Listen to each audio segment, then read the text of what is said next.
One of the most common procedures that I do here is upper eyelid surgery, or medically known as upper blepharoplasty.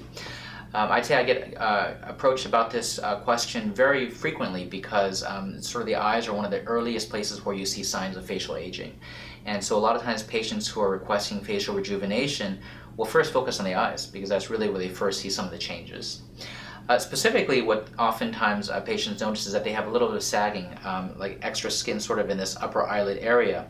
And it gives them, they feel a little bit of a tired appearance. And so oftentimes patients will come saying, I feel my eyes look tired, but I don't feel tired. I'd just like to look a little bit more refreshed and kind of like to look more how I feel.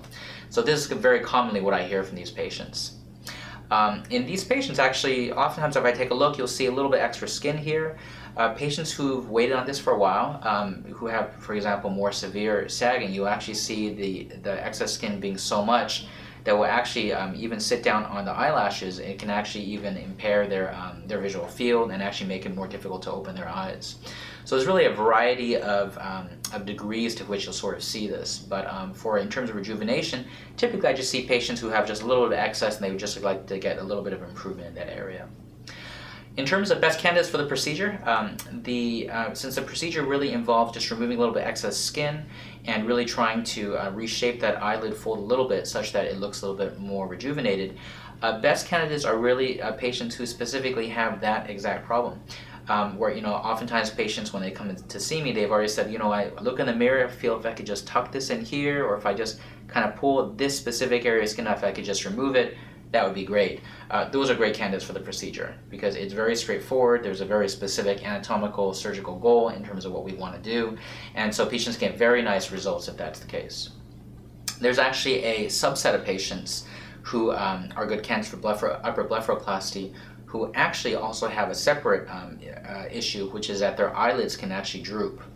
Oftentimes this is confused with, well, I have extra skin here and it looks like it's drooping, but in some of these patients with this condition called eyelid ptosis, the issue is that in fact their eyelid margin actually sits a little bit down over their pupils, kind of like this. For those of you who may know like the cartoon Garfield, a lot of times I'll tell my patients these are patients who have like Garfield eyes. The way Garfield's eyes are kind of drawn with the lid a little bit down over the pupils, that's patients who have eyelid ptosis. That is a separate issue that can be addressed at the same time as upper blepharoplasty, but it is a separate issue, and so it's important during the examination for me, for example, to really assess and see the eyes and really see if the patient has excess skin and if they have, in addition, eyelid ptosis, because those are two separate issues that have to be addressed surgically. In terms of procedure itself is very straightforward. It's usually about an hour and a half long. There's a little bit of extra time required if there's a ptosis repair that needs to be done as well. But it's under local anesthesia and very well tolerated.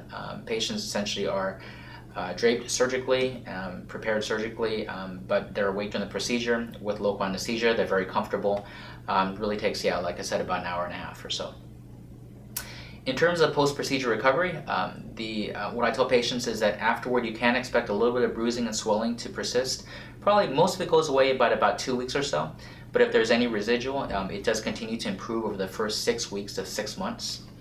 But really in terms of being comfortable going out and about, I'd say most of my patients are comfortable going out at about 2 weeks. I do have a number of patients who are comfortable at about 1 week going out, but I always tell patients just give yourself 2 weeks, make sure you have enough time to recover, so in case you do need the extra time, you won't feel rushed, feeling anxious, waiting for things to recover more quickly. In terms of what to do after the procedure, I tell patients afterward, I'd like you to kind of keep your head of bed elevated for a while, usually especially for the first 48 hours. I do have them sort of ice the areas where we do the operation, 20 minutes with ice on, then 20 minutes off. Have that do that kind of for the first 12 hours, and if they can, for the first 2 days. Overall, the procedure is very well tolerated. I'd say that, again, it's probably one of the 2 most common procedures that I do here in my clinic, and we get very nice results. Patients are very happy with it. It gives them a nice rejuvenated appearance, and it's a very, very straightforward and simple procedure.